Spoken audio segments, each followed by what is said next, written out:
अस्सलाम वालेकुम। आज इकरा की थी एनिवर्सरी और उसने अपनी मामा के साथ मिलकर प्लान बनाया था और इसने इकरा से कहा था कि मैं शॉप पे जाऊं, जबकि वो शॉप पे नहीं जा रहा था बल्कि एक रेस्टोरेंट में जा रहा था और इकरा के लिए सरप्राइज़ रेडी कर रहा था। और उसने हमारे साथ सरप्राइज़ रेडी करते हुए तो कुछ भी शेयर नहीं किया और यहाँ पर इकरा रेडी होना स्टार्ट हो गई थी और उसको बहुत प्यारे पीआर ज्वेलरी आई थी और साथ में नेल्स पे आए थे और वो अपने पीआर देख के बहुत ज़्यादा खुश हुई थी और रेडी होना स्टार्ट हो गई थी। वहाँ पे किंजा भी आ गई थी, दोनों मिलकर रेडी हुई और फिर ये लोग रेस्टोरेंट में चले गए थे। अभी तक इकरा को कोई आइडिया नहीं था कि आहद ने उसके लिए सरप्राइज प्लान किया हुआ है और उसने आहद ने आकर सबसे पहले अपनी माँ और बीवी को गले लगाया और फिर उसने कहा कि इकरा आपके लिए कोई सरप्राइज है, आप आइज क्लोज करो तो मैं आपको आपका सरप्राइज दिखा। तो इकरा ने आइज क्लोज की तो उसने उसका सरप्राइज दिखाया। बहुत प्यार डेकोर करवाया हुआ था एनिवर्सरी का और ये देखकर इकरा बहुत खुश हो गई थी और यहाँ पर बारी बारी सब अपनी फुल लुक दिखाना स्टार्ट हो गए थे। पहले बाबर और साहिबा ने दिखाई, फिर किंजा और गुलरेज ने दिखाई और हमारी महरमा भी बहुत प्यारी लग रही थी और मामा इकरा और आहत ने भी दिखाई, जो सारे ही बहुत प्यारे लग रहे थे। लेकिन जो सुल्तान था वो बाहर प्लेग्राउंड में खेल रहा था और ये सूट जो है वो इकरा की सास ने उसके लिए डिज़ाइन किया था और बड़ा प्यारा लग रहा था।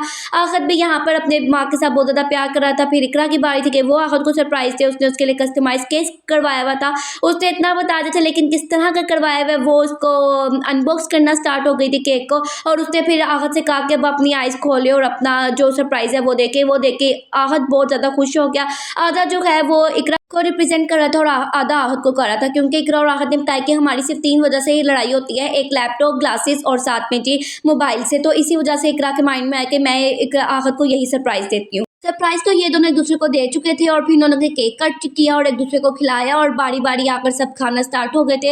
ये दोनों बहुत ज़्यादा खुश थे माशाल्लाह। 4th एनिवर्सरी थी। सबसे पहले मामा आई, मामा ने इन दोनों को प्यार किया, केक खिलाया और इकरा को बहुत ही प्यारा गिफ्ट दिया, जबकि आहत को कोई गिफ्ट नहीं दिया। और आहत ने कहा कि मामा मेरा गिफ्ट कहाँ है, तो उसने कहा बेटा मेरे लिए तुम्हारा प्यार ही काफ़ी है। तो उसने कहा कि माँ का प्यार ही मेरे लिए सबसे बड़ा तोहफा है, मुझे और कुछ भी नहीं चाहिए। फिर एक बाबर और साहिबा आ गए थे इकरा और आहत को प्यार करने के लिए और उनको एनिवर्सरी विशेस देने के लिए। इन्होंने भी केक खिलाया और आकर बहुत ही प्यारा गिफ्ट दिया और उसने भी सिर्फ इकरा को ही गिफ्ट दिया था, आहत को कुछ भी गिफ्ट नहीं दिया। इन लोगों ने सुल्तान और महरमा के साथ भी बहुत सारी पिक्स बनवाई और बहुत खुश हुए। उसके बाद किंजा और गुलरेज आ गए थे, उन्होंने आके इनको विश किया और गुलरेज ने आहत को बहुत ही प्यारा रोज़ दिया और इन्होंने भी सिर्फ इकरा को ही गिफ्ट दिया और आहत को नहीं दिया। फिर इन लोगों ने सोचा अब खाना खा रहे थे लेकिन लेडीज़ जो हैं वो पिक्स बनवा कर उनका पेट ही नहीं भर रहा था। फिर खैर आहत जो है वो इकरा को ले आया था कि अब खाना खाते हैं उसके बाद रील्स वगैरह बना लेंगे। ये लोग यहाँ पर खाना वगैरह खाना शुरू हो गए थे। आहत ने जो है वो देसी ज़्यादातर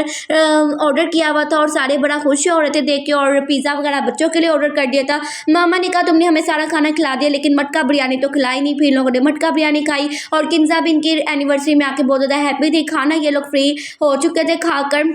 फिर इन लोगों ने सोचा कि अब हम लोग केक खा लेते हैं, तो ये दोनों कपल जो हैं यहाँ पे केक एंजॉय कर रहे थे। इकरा अपने लिए रील्स देख रही थी और आहत ने कहा कि आज कितनी रील्स बनानी है, तो इकरा ने कहा कि 4 बनानी है। और यहाँ पे मामा अपने बच्चों को देख के बड़ा खुश हो रही थी। साहिबा ने आके मामा को भी केक दिया और मामा भी बड़ी हैप्पी हो गई।